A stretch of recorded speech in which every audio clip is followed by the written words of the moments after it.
ఒకసారి ఈ వీడియో చూడండి.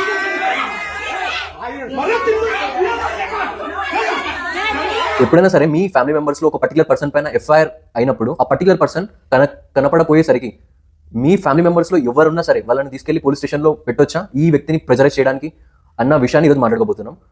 సో ఈ విషయాన్ని 99% పీపుల్కి ఇంకా తెలియదు.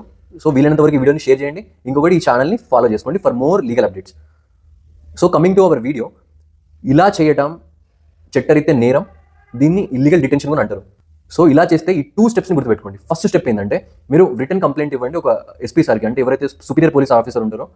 ఒకవేళ అప్పుడు కూడా మిమ్మల్ని రిలీజ్ చేయకుంటే ఇది నెక్స్ట్ స్టెప్ వస్తుంది. Under the article 226 of the constitution of India ప్రకారంగా మీరు హేబస్ కార్పస్ రిట్ పిటిషన్ని హైకోర్టులో ఫైల్ చేయొచ్చు. సో మీరు ఒక ఎవిడెన్సెస్ని కూడా ఇంతకుముందు ఒకటి పొందుపరచుకోవాల్సి వస్తుంది. ఆ పోలీసులు పట్టుకుపోయేటప్పుడు మీరు ఒక ఫోటో లేదంటే ఒక వీడియోను ఇవన్నీ తీసుకొని ప్రైమా ఫేస్ ఎవిడెన్స్ లాగా పెట్టుకోండి. ఇది యూజ్ అవుతుంది కోర్టులో. సో ఈ ఎవిడెన్స్ చూసి కోర్టు కూడా ఇల్లీగల్ డిటెన్షన్ని స్ట్రైక్అవుట్ చేస్తూ మిమ్మల్ని రిలీజ్ చేస్తుంది. ఇంకొకటి మీరు కంపెన్సేషన్ కూడా క్లెయిమ్ చేయొచ్చు కోర్టు నుంచి. నెక్స్ట్ ఎవరైతే పోలీసులు ఉన్నారో వాళ్ళపైన యాక్షన్ కూడా తీసుకోవచ్చు అలా ఇల్లీగల్ డిటెన్షన్ చేసినందుకు. సో ఫాలో చేసుకోండి యాజ్ పర్ ద లా ఇలాంటి చాలా లీగల్ అవేర్నెస్ వీడియోస్ కోసం.